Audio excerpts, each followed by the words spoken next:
Solo Leveling by Chu Gong. Chapter 16 Part 2 The Red Gate. Outside the Red Gate, Kitchell checked his watch while wiping the cold sweat from his forehead with a handkerchief. President Beck turned to him. How long has it been? About 3 hours, sir. 3 hours. That means 3 days have already passed inside the dungeon. President Beck's voice was heavy. Among the four of them, he was the only one with first-hand experience being on the other side of a red gate. He was Yunho Beck, one of the S-rank hunters who represented Korea. But even for him, a red gate wasn't easy to deal with. Yunho recalled his memories of that time with mixed feelings. The scariest part of a red gate is that you never know what'll be on the other side. S-rank hunters rarely spoke of their experiences inside a red gate. So Sangin, Sunchan, and Kitchell were completely focused on him. The president continued. The place beyond the gate could be a desert with temperatures of over 60 degrees Celsius, the heart of a jungle filled with poisonous snakes and insects, or a snowy landscape so cold that you could lose your toes to frostbite. Gulp. The three listeners were hanging on to his every word. As you enter, you have no idea whether it's a red gate. So what preparations could you possibly make? Which is precisely what had happened today. The gate had seemed normal, only turning red once the hunters entered. Your skin burns from the heat of the sun. Poisonous insects relentlessly attack you at all hours. The cold rots your flesh. That's how the weakest in the group start dying off. Oh my goodness, Kitchell whispered in disbelief. And in that unforgiving environment, you have to fight magic beasts. Just listening to Yunho, the other three could feel how hopeless the situation was. However, he had more to add. But let's say you're able to adapt to this new environment. Now you have to find food. They'd have to find enough nourishment for a minimum of a few weeks, possibly up to several months. That was no easy task. Between the starvation and the grueling environment, the only thing you can trust is a mana compass. A mana compass pointed the user towards strong sources of mana. Other than waiting for the gate to expire, the only way out was to use the mana compass to find the boss and defeat it. Think about enduring in a place where all your hopes lie solely on the needle of a compass for several days, weeks, or months. That would drive anyone insane. The three men nodded. If ordinary people like themselves fell into that kind of environment, they wouldn't last a day even without the threat of a magic beast. We established that 3 days have passed, right? Yes, sir. Yunho's face fell at Kitchell's response. It's likely that all the C and lower rank hunters are already dead. Chul was an excellent A rank, but even for him, it'd be impossible to protect the entire team. If only they had an S-rank hunter with them. And yet, at this point, we have to pray for the safe return of the high-rank hunters. This was his conclusion based on personal experience. In the president's mind, the low-rank hunters were as good as gone. Dinner time. A big chunk of meat was roasting nicely on a campfire. Bear meat's a little tough, but it's not bad, eh? Would you like some more? Oh, thank you. Myung-won Ko sliced off some well-done ice bear meat and put it on the plate held out by Kajun-yoon. They were the two C-rank hunters on Jinwoo's team. Hee-jin and Song-yi were also enjoying the food, though not as much as the other two. Hee-jin, could you pass me the pepper? Some salt too? No thanks. Everyone had adapted to living in the dungeon. They had a campfire, blankets, and even a tent. They didn't need much else, and it all felt almost cozy. Myung-won surveyed the area before speaking up. Have you noticed that the bear attacks have decreased lately? Hee-jin answered. It's probably because the captain is single-handedly making them an endangered species. Yeah, it's like they're mortal enemies or something. He gets this crazed look in his eyes whenever he fights a bear. It's kinda scary. Somewhere along the way, they'd started referring to Jinwoo as Captain. He-Jin suddenly noticed his absence and craned her neck to try to spot him. Speaking of our captain, where did he go? Kijung raised his head from where he'd been shoveling food into his mouth. He took off a while ago, saying he wanted to explore the area. Huh? He-Jin shook her head in wonder. He just wanders around as he pleases. Doesn't he get scared? Kijun grinned. He can take care of himself. Myungwon snorted. You're right. He can kill a freaking ice bear with his bare hands. He considered for a bit before continuing. So, since we're on the topic, what rank would you have to be before you're able to kill a massive beast like that with your bare hands? Everyone fell silent. They were all equally curious, but no one dared answer that question for fear of getting kicked off the team. Let's just finish eating. Everyone nodded in agreement with He-Jin. Gah! Arg! His colleagues were screaming. Chul couldn't believe his eyes. This can't be happening. To think that he'd failed. He was supposed to be destined to be among the best in the White Tiger Guild. He'd received special training for that purpose. And yet, he'd failed? He couldn't accept that fact. His party had fought against a horde of Yetis, even as they struggled against hypothermia and hunger. Next, they'd run into frost giants. They'd lost 2 teammates, but they had one. It appeared as though the raid was going well. However, as soon as they finished their bout with the frost giants, they were attacked from behind by the Ice Slayers.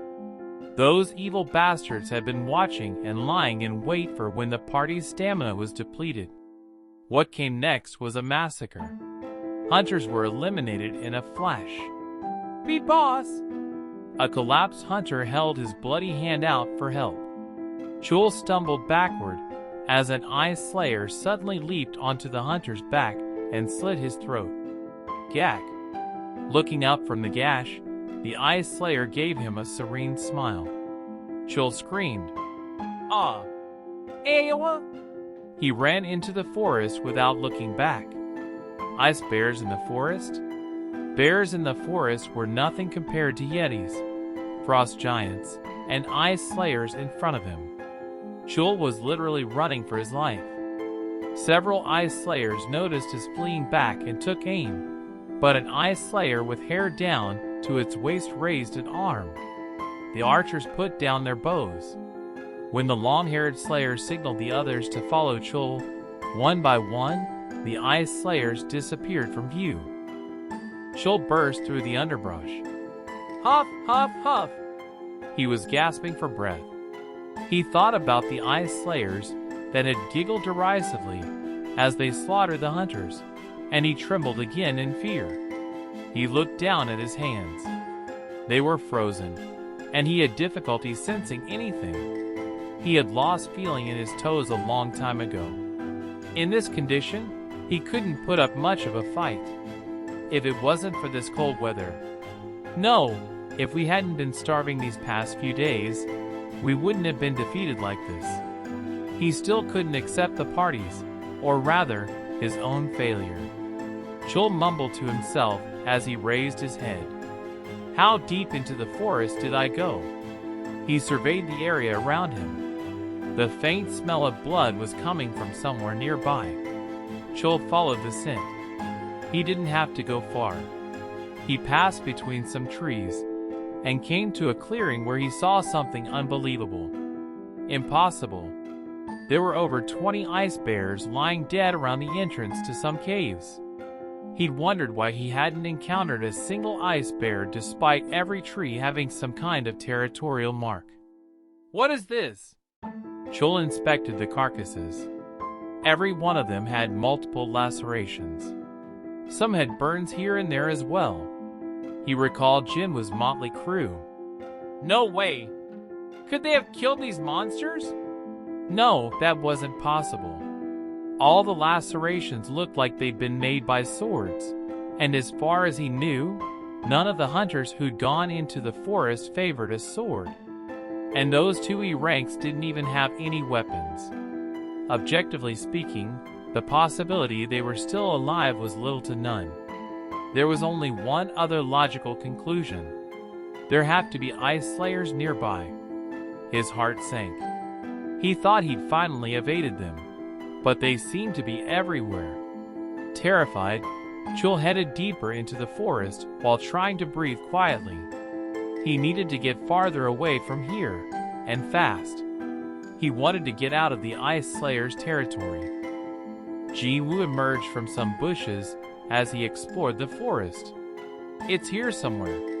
He'd sensed the presence of a group of ice bears nearby. Instead of waiting for them to attack, he had started tracking the beasts last night. He'd come to the realization a while ago that they were all attacking from the same direction. Jinwoo's search continued until his eyes lit up. Gotcha! Just past some bushes, he spied a large number of caves. He could sense even without using perception that there was at least one ice bear in each. He could clearly see the ice bears entering and exiting the caves. There were roughly 30 or so. It was like a neighborhood of Bruins. He grinned. Jinwoo had intentionally ventured out alone so no one would see him. This was a perfect opportunity to use his shadow soldiers. He'd been waiting for a moment like this. Come! As he summoned them with his mind, the armored shadows wordlessly materialized around him.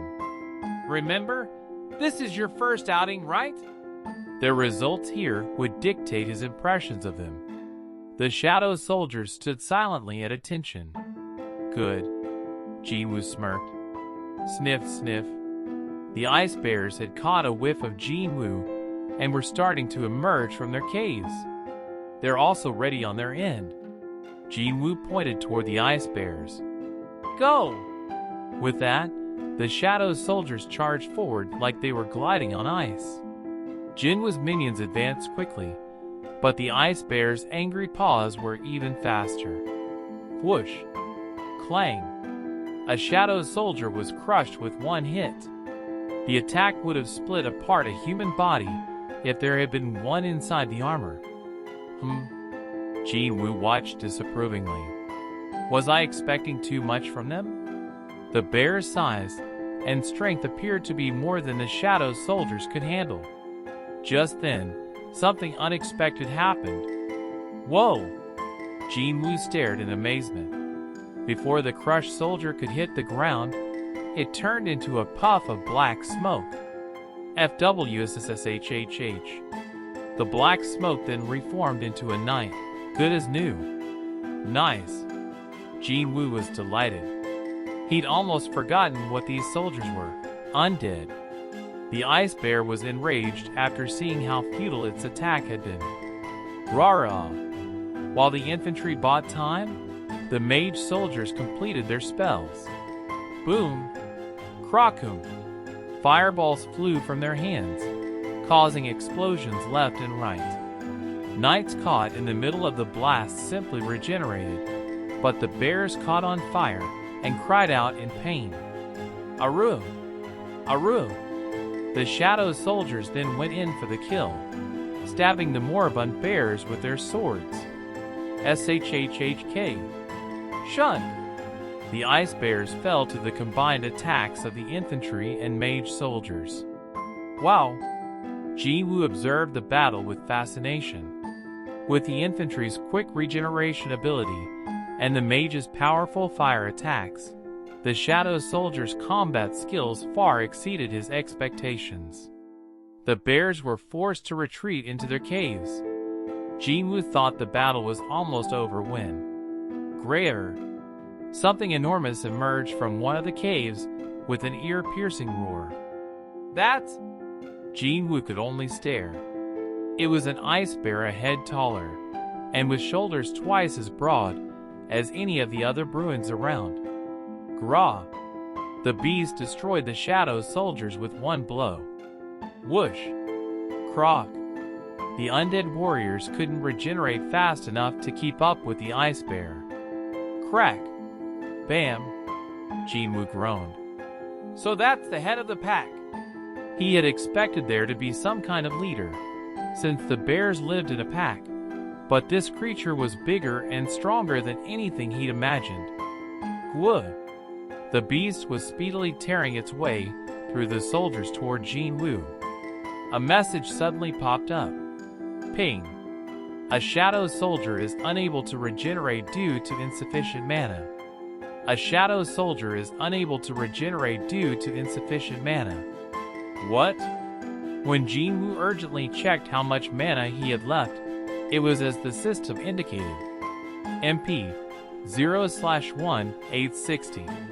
With his mana exhausted, the defeated soldiers transformed back into shadows and returned to Jinwoo instead of regenerating. Apparently, the caster required mana in order to regenerate soldiers. Damn mana. Yet another reason Jinwoo needed to increase his intelligence stat. He hummed and thought. The tide had turned with the appearance of the leader, but he remained unconcerned. I think it's time to fight fire with fire. Jinwoo crossed his arms and summoned his top shadow soldier. Igris! A shadow separated from Jinwoo's own, and a knight wearing a helmet with a long mane quietly emerged. Jinwoo pointed with his chin. Igris bowed to Jinwoo and immediately charged. TMP, TMP, TMP, TMP. Igris evaded the massive bear's front paw by sliding between its legs, and taking a dagger from his waist, severed its hamstring. Grah! That was just the beginning. Igris unsheathed his sword and easily avoided the bear's continuous attacks while hacking away at its body. A hamstring, a claw, a paw, and a leg. The bear was diced like a hunk of meat. Wah! Jinwoo was rendered speechless by Igris's graceful moves. The final cut was to the ice bear's neck. SHHHK. The huge head was severed from the body. Igris caught it before it hit the ground, marched over to Jinwoo, and knelt before him. Thud. The head was placed at Jinwoo's feet like an offering to a king. Jinwoo could only stare at the kneeling Igris. Would I have been able to defeat Igris if it used its sword in our fight? Lost without their leader, the remaining ice bears were easily slaughtered by Shadow soldiers. With that, the battle was over. The results were greatly satisfying. Shadow Infantry LV.2, Shadow Infantry LV.3, Shadow Infantry LV.2, Shadow Mage LV.2. The soldiers' levels rose steadily, and because his minions were linked to Jinwoo's skills, he leveled up 3 times. And the part he most enjoyed. Arise! Shadow Extraction successful. Shadow Extraction successful. Shadow Extraction successful. He gained new comrades. GRR. Jinwoo handpicked a few of the fallen bears, including the leader, to extract and watch the inky creatures rise. I thought they'd look like armored bears, but it wasn't what he was expecting. The new soldiers had the name Shadow Magic Beast, and while they were vaguely bear-shaped, it was difficult to tell if they were a solid or gas. As the creatures panted, black vapor rose from their shoulders. Not the best visually speaking, but they're clearly the shadows of ice bears. Their great strength and destructive power would prove useful in time. Just then, grayer. Jinwoo's ears twitched at the roars of more Bruins. By the sound of it, there were quite a few of them, too. So there's another bear neighborhood close by? Since it was already late, he decided to investigate that area the following day. His face split into a happy smile. At the same time, Aru! An ice bear cried out as it fell to the ground. Shadow soldiers swarmed it and made sure it stayed down. You have leveled up. Excellent! Jinwoo located another Bruin neighborhood. 5 days had passed on their side since they'd entered the Red Gate, and he'd crashed 3 different settlements. I think I've gotten rid of all the bears in this forest. Both he and his soldiers had leveled up quite a bit.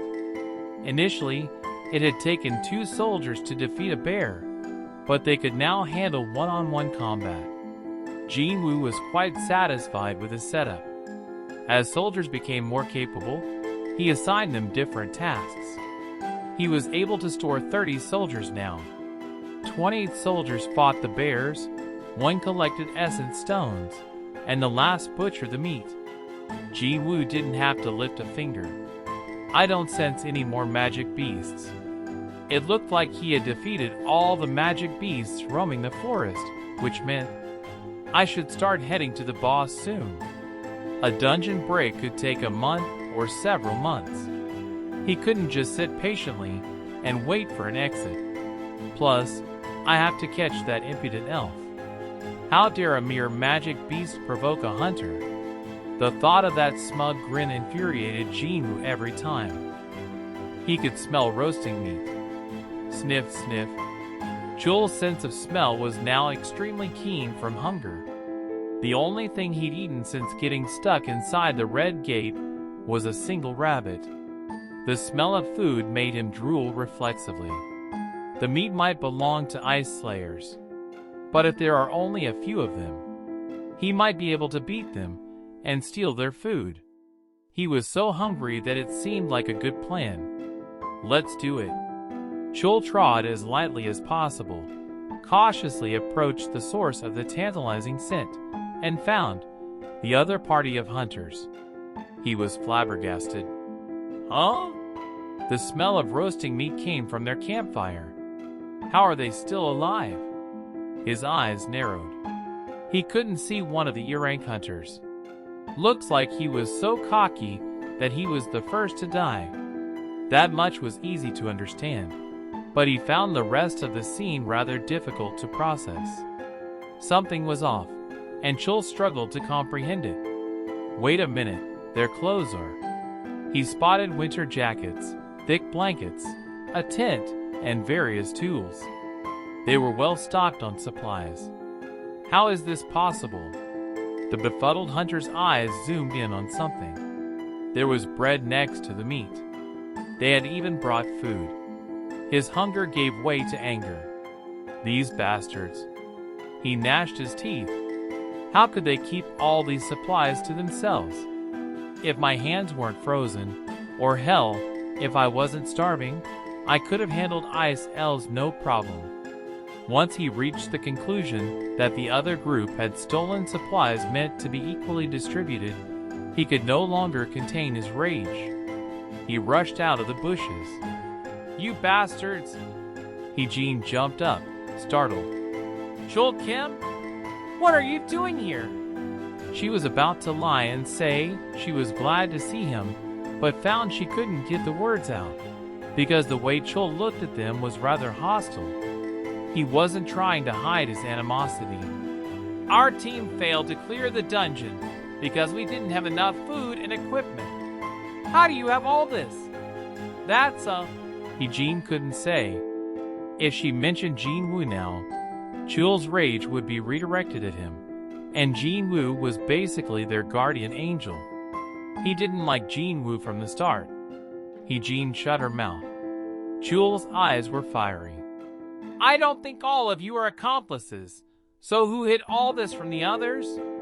If you tell me who, I'll leave the rest of you alone. The veins on his neck began to bulge. I said, who hogged all the tools and put their colleagues in danger? His howl echoed throughout the forest. Chul was ready to wreak vengeance for his fallen colleagues, even if he spilled some blood. I'm going to count to 3. If you don't tell me who did this, I'll consider all of you accomplices. Frightened, Songi gripped Heejin's sleeve. Heejin. Heejin pulled the girl into her arms. Myungwon and Kajung broke into a cold sweat. Chul was a rank. Even if they fought him together, there was no guarantee they could defeat him. Still, they refused to mention Jinwoo's name. 1. Chul drew his sword. Shooing. 2. Even now, the low-rank hunters wouldn't open their mouths. How dare these low-ranking fools not do as he ordered? That made Chul even angrier. Who do they think I am? His eyes gleamed viciously. This woman would be the first to go. Jean had betrayed Chul's team and left with the low-rank hunters. Yes, she left because she was up to something. That was the only conclusion he could come up with. He stood in front of Jean and spat out the final count. 3. Jean squeezed her eyes shut when 4. Smack! Something hit Chul in the back of the head, sending him flying face first into the ground, where his prone body skid farther by a few meters. The other hunters were taken by surprise. Captain! Jean Wu had smacked Chul's head so hard that steam rose from his palm. He was dumbfounded. What kind of nonsense is he spouting? Who put whom in danger?